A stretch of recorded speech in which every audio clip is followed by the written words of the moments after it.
dari sisi Asosiasi Pengusaha TIK Nasional atau Aptiknas, kami dari awal kami establish di tahun 2017, yang sebetulnya kami merupakan transformasi dari asosiasi yang sebelumnya telah lama establish ya, yang namanya Apkomindo. Kemudian kami bertransformasi justru karena kita melihat bahwa ada potensi transformasi digital yang sangat besar di Indonesia. Dan itu kita lihat juga tidak hanya menjadi strategi kami di asosiasi, bahkan negara kita pun juga menyatakan dengan jelas ya bahwa kita ingin menjadi salah satu negara yang sangat diperhitungkan dalam kancah digital ya. Nah, bagaimana bisa mencapai sana? Tentu peran dari seluruh anak bangsa untuk bisa sama-sama punya gerak yang sama terkait dengan transformasi digital. Dan mau tidak mau inilah yang kita harus ambil bersama langkahnya, di mana Aptiknas dengan jelas dalam program-program di awalnya itu program-program kerjanya selalu melihat potensi transformasi digital ini menjadi salah satu kekuatan ya bangsa kita untuk bisa menuju Indonesia maju. Nah, seperti yang kita tahu dari awal, Aptiknas punya program digital talent ya, yang dulu sekarang menjadi program rutinnya pemerintah kita ya, talenta digital kami dulu awal menyebutnya, dan ini memang sudah menjadi salah satu program kami dari semenjak kami ada, dan kita terus merangkul ya. Dulu dengan asosiasi yang lama kita lebih banyak komputer retailers, toko-toko komputer lah gitu ya. Tapi dengan adanya yang baru ini, Aptiknas 2017 establish, kita merangkul semua komponen teknologi informasi di Indonesia. Jadi mulai dari prinsipal, distributor, sistem integrator, software developer, bahkan konsultan ya, konsultan di bidang IT pun kita rangkul untuk bisa menjadi bagian dari anggota Aptiknas. Ya, itulah sebabnya PTS itu yang punya produk software unggulan terkait dengan transformasi di bidang finansial dan HR bisa menjadi salah satu bagian peserta ya dari program P3ADN yang sekarang ini sedang digalakkan oleh pemerintah kita.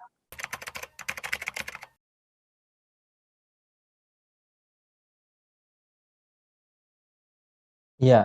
Terima kasih. Jadi ya pertama, Aptiknas melihat bahwa kebutuhan SDM dulu. Tadinya kan kita bicaranya talenta digital itu buat memenuhi kebutuhan sumber daya manusia di anggota kami sendiri sebetulnya.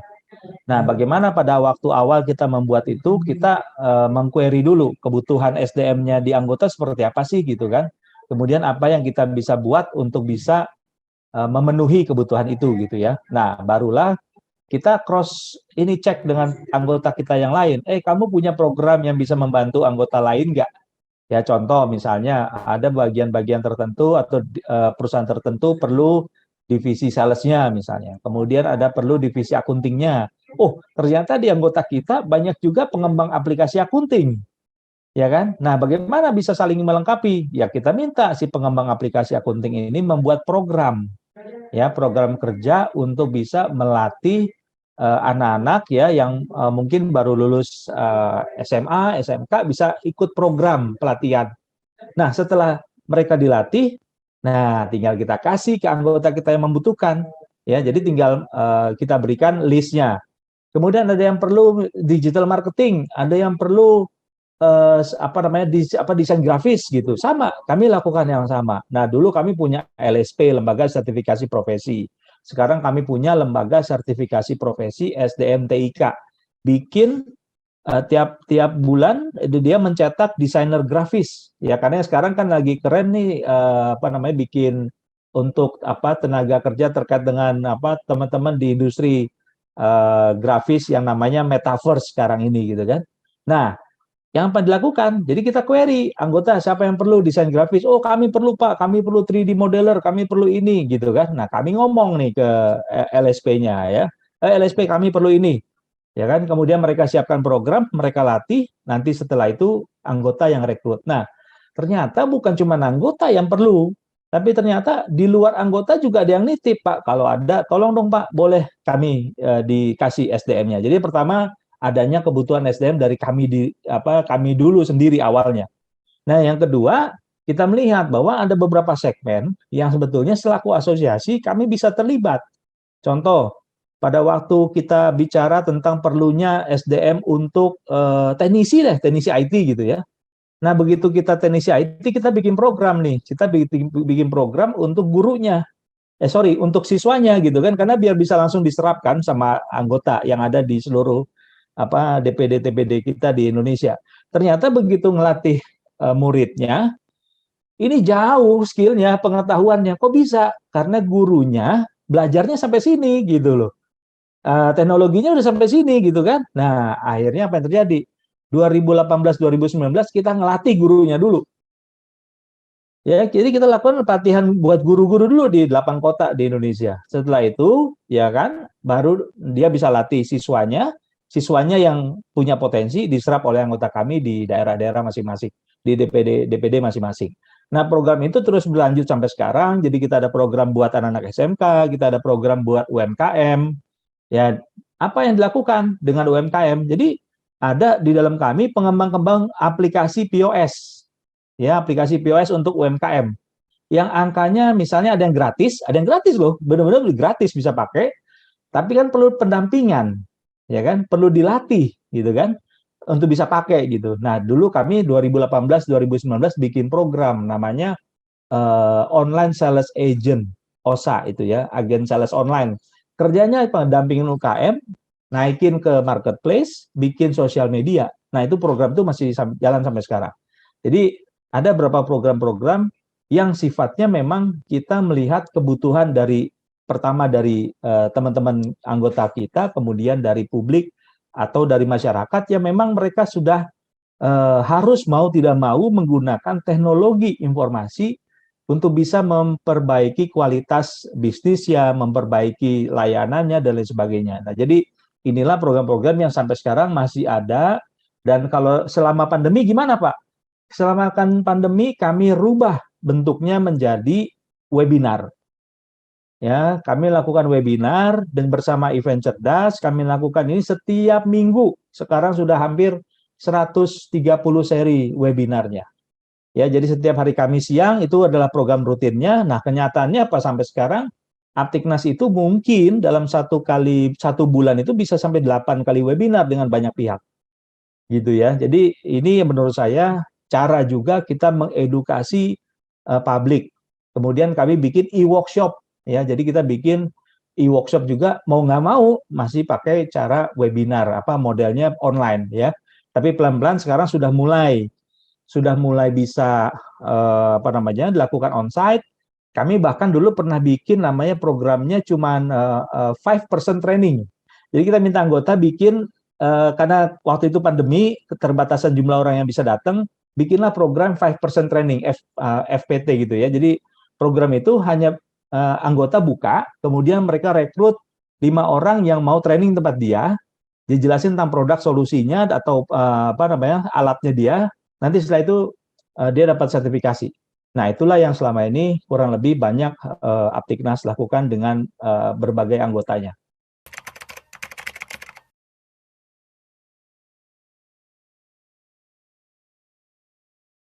Menurut saya tidak lagi di tataran awareness atau pengenalan dasar. Karena sekarang ini kita sudah hidup dengan mobile, kita sudah sangat terbiasa meeting online. Kemudian mungkin kalau di kota-kota besar kita itu sudah menjadi bagian yang tidak terpisahkan ya. Jadi kayak saya tadi pagi meeting offline, tapi sekarang kan meeting online gitu ya. Jadi hidup kita sudah hybrid lah. Nah, yang menjadi kebutuhan menurut saya sekarang ini memang masih banyak yang belum tahu how to atau know-how-nya. Jadi apa sih yang harus mereka mulai ya. Jadi contoh yang tadi lah misalnya UMKM kita, mereka udah sangat fasih menggunakan sosial media. Pasti sekarang tiap usaha nasi goreng aja punya IG gitu kan. Nah, tapi gimana cara dengan adanya IG itu orang dapat dengan mudah bisa melakukan order ke dia. Kemudian ordernya itu kalau bisa jangan cuma just order, ordernya kalau bisa dicatat gitu kan. Kalau dicatat otomatis dia punya pembukuan. Kalau pembukuan otomatis dia punya angka yang nanti kalau misalnya perlu pendanaan pihak ketiga dia bisa gitu. Nah, jadi kita menurut saya sekarang ini tahapannya tidak lagi melulu soal pengenalan dasar, karena pengenalan sudah menjadi orang sudah tahu lah pada dasarnya bahwa IT bukan lagi supporting, IT itu bisa jadi backbone, bisa jadi driver untuk usaha dan bisnis mereka. Tapi sekarang ini lebih banyak kepada kita mengassist, membantu orang bisa menemukan cara terbaik menggunakan teknologi yang sesuai dengan kebutuhannya. Kenapa saya bilang begitu? Karena ada yang misalnya kita hanya cukup perlu dengan naik Kijang tapi dikasih Mercy gitu. Enggak. Jadi mereka sebenarnya bisa bertahap. Dan inilah menurut saya peran-peran kita di pemain teknologi informasi ini bisa membantu ya akselerasi tapi juga bisa memberikan solusi yang memang tepat ya. Jadi bukan sembarangan solusi yang harganya mahal, orang begitu ngeliat angkanya udah pingsan gitu. Belum melihat sukses story apakah dia berhasil apa enggak gitu kan. Nah, jadi menurut saya sekarang tatarannya tidak lagi di pengenalan dasar, tapi lebih ke bagaimana kita bisa mendampingi, mengasis ya perusahaan, instansi, usaha besar dan kecil, mereka bisa memaksimalkan potensi mereka melalui teknologi informasi.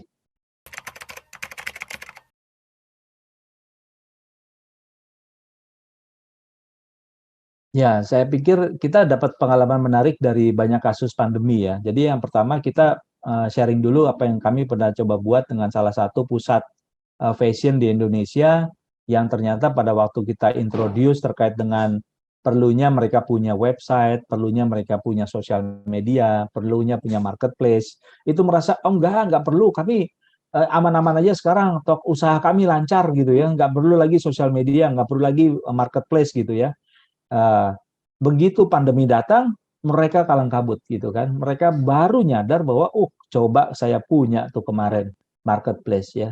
Coba saya punya tuh IG. Saya tetap bisa jualan meskipun dalam pandemi 2 tahun ini tokonya mereka tidak optimal berjualan secara offline. Nah, pandemi ini memang men-trigger ya, pandemi ini memang mempercepat ya. Jadi tapi kita lihat tadi, jadi ada yang memang merasa sudah sangat nyaman tidak melihat bahwa potensi transformasi digital itu menjadi salah satu cara untuk bisa meleverage, memperpanjang, memperkuat bisnisnya.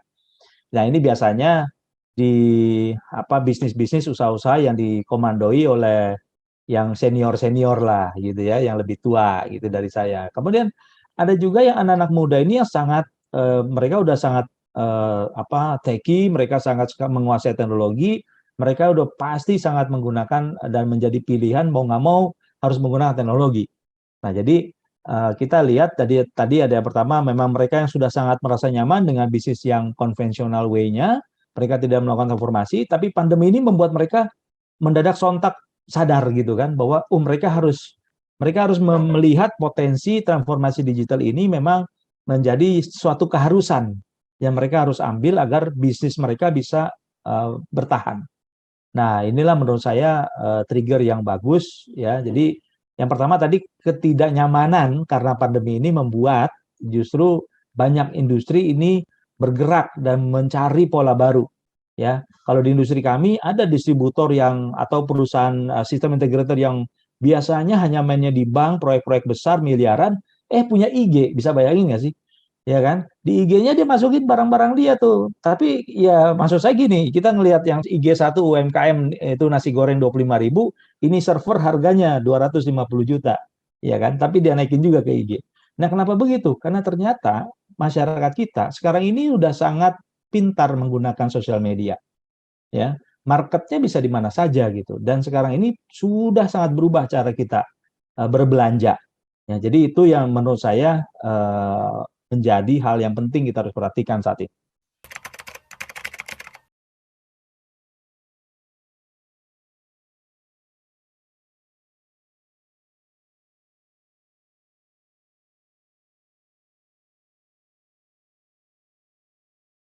Ya, jadi kalau di kami, seingat saya dari 2018 ya, kita udah bawa tagline di Aptiknas itu terkait dengan Industri 4.0.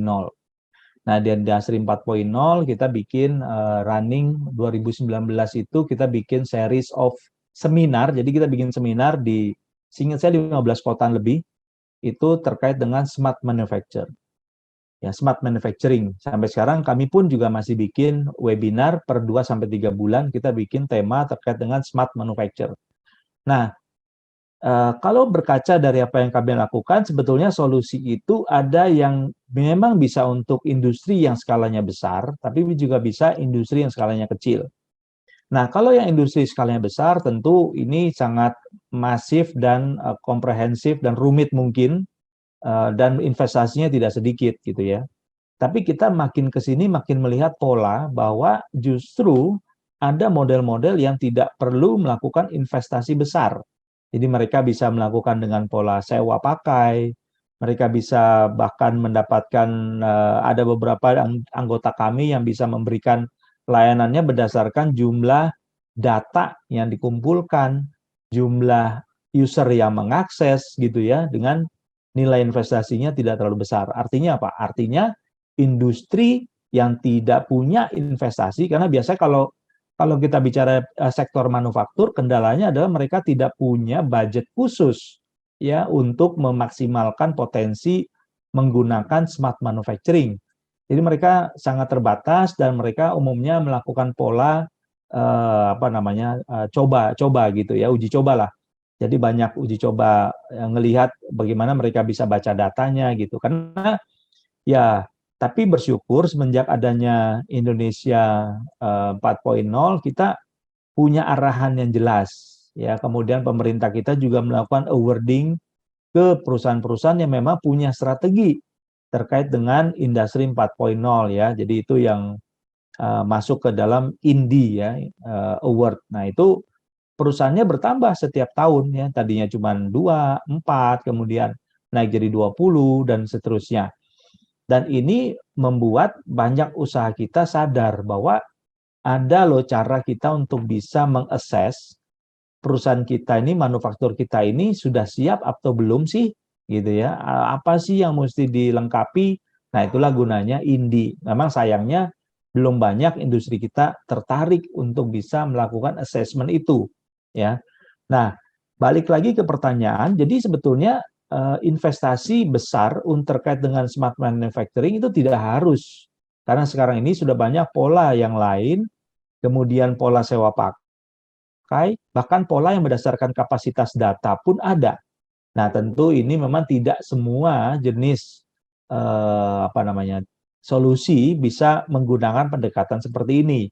Karena ada beberapa jenis-jenis solusi smart manufacturing yang mau tidak mau pabrikan memang harus melakukan investasi awal ya terkait dengan mungkin sensor dan lain sebagainya. Karena apa? Karena kita in the middle of transformation juga. Banyak mesin-mesin kita mesin-mesin lama yang memang tidak bisa dengan mudah data itu diambil. Banyak mesin-mesin yang masih sifatnya closed loop, artinya hanya dari pabrikannya saja yang bisa mengambil datanya. Nah, tapi makin ke sini transformasi digital di sektor manufacturing semakin terbuka, semakin open innovation. Yang kita lihat berbagai inovasi di program kita juga ada dukung programnya Kemenperin namanya Startup for Industry. Nah, Startup for Industry ini anak-anak kita yang bikin aplikasi, bikin solusi hardware, software, ataupun solusi tertentu untuk industri loh. Jadi itu sudah ada dan sudah berjalan 3-4 tahun ini seingat saya. Jadi kami dari awal tuh ada selalu dukung. Nah, dari situ kita lihat, oh tadinya mungkin jumlah pesertanya belum sampai ratusan, sekarang sudah ratusan startup yang ikut dan mereka dipilih oleh Kementerian Perindustrian untuk dilihat. Dan tahun lalu ya memang kita bersyukur karena ada salah satu anggota kami pun juga yang masuk ke dalam award yang diberikan terkait dengan Startup for Industry. Jadi artinya memang solusinya anak-anak kita di Cilacap, ini anggota kami di Cilacap, mereka buat solusi untuk mendapatkan data-data dari manufacturing dengan solusi sensor-sensor yang mereka buat. Nah, itulah kurang lebih menurut saya di sektor smart manufacturing kita masih berkembang, potensinya masih banyak. Challenge-nya memang sekarang ini investasi yang memang harus dikeluarkan itu menjadi pertimbangan penting ya, karena manufaktur kan termasuk industri yang mungkin sangat sensitif dengan budget.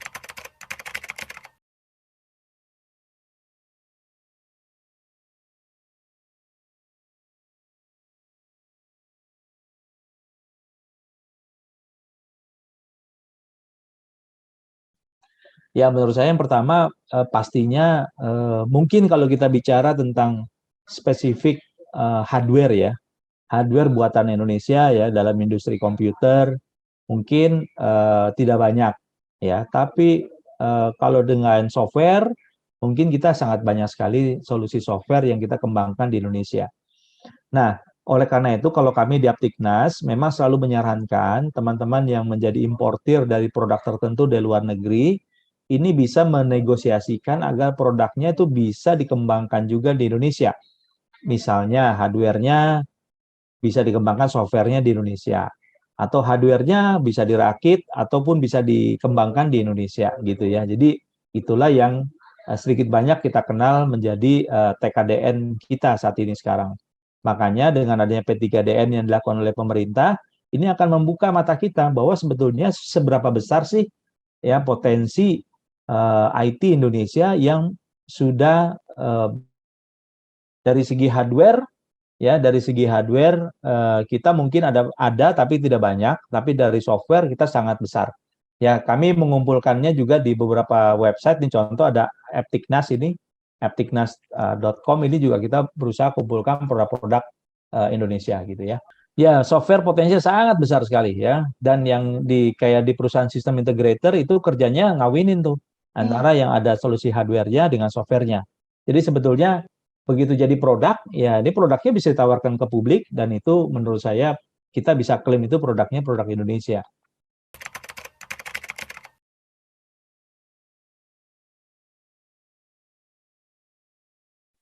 Kalau hardware jelas ini ya sedikit banyak kita sulit mengejar ketertinggalan, bukannya tidak bisa ya. Jadi contoh, sebagian besar produk komputer elektronik itu kalau komputer lah saya bicara, kalau elektronik kan mungkin sudah ada beberapa industri yang di Indonesia, meskipun sifatnya hanya kebanyakan saya sebutnya sebagai rakitan ya, jadi dirakit di Indonesia. Nah, tapi yang komputer itu juga tidak banyak.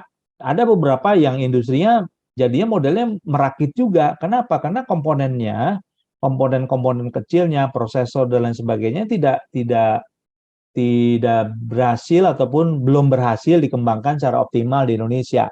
Ya itu dia sebabnya eh, apa namanya tidak optimal sekarang ini perkembangannya. Nah, kenapa nggak bisa? Market kita kan besar, Pak, ya kan? Kenapa nggak ada yang mau invest sana? Ya ini kan masalah siapa yang mau invest, gitu kan? Angkanya tidak sedikit. Kemudian harganya di luar sana eh, harganya di luar sana lebih murah gitu kan. Ya kalau orang dagang kan carinya yang murah dan menguntungkan gitu. Kalau dia invest di sini tapi angkanya tidak bisa bersaing, nah menurut saya itu yang hardware itu yang terjadi kasusnya seperti itu. Tapi kalau yang software, menurut saya anak-anak muda kita ini sangat-sangat pinter. Kita punya potensi, kita menghasilkan banyak apa namanya startup yang skalanya sampai ke unicorn di Indonesia. Itulah potensi-potensi yang saat ini ada di Indonesia. Nah, sekarang kan tinggal kita timbang. Kita lebih mau fokus ke sesuatu yang mungkin tidak sulit menghasilkan atau kita lebih fokus ke yang sangat mudah menghasilkan gitu ya. Jadi menurut saya sih pertimbangannya seperti itu.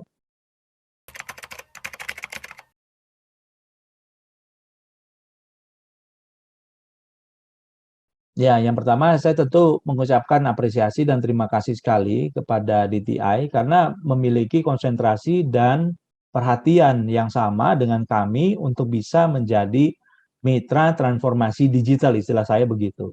Nah, itu juga yang menurut saya penting karena sekarang ini kalau tidak kita sendiri yang bergerak, kalau kita tidak sendiri yang bisa melakukan berbagai sosialisasi, pengayaan, ya, pendampingan, itu siapa lagi gitu.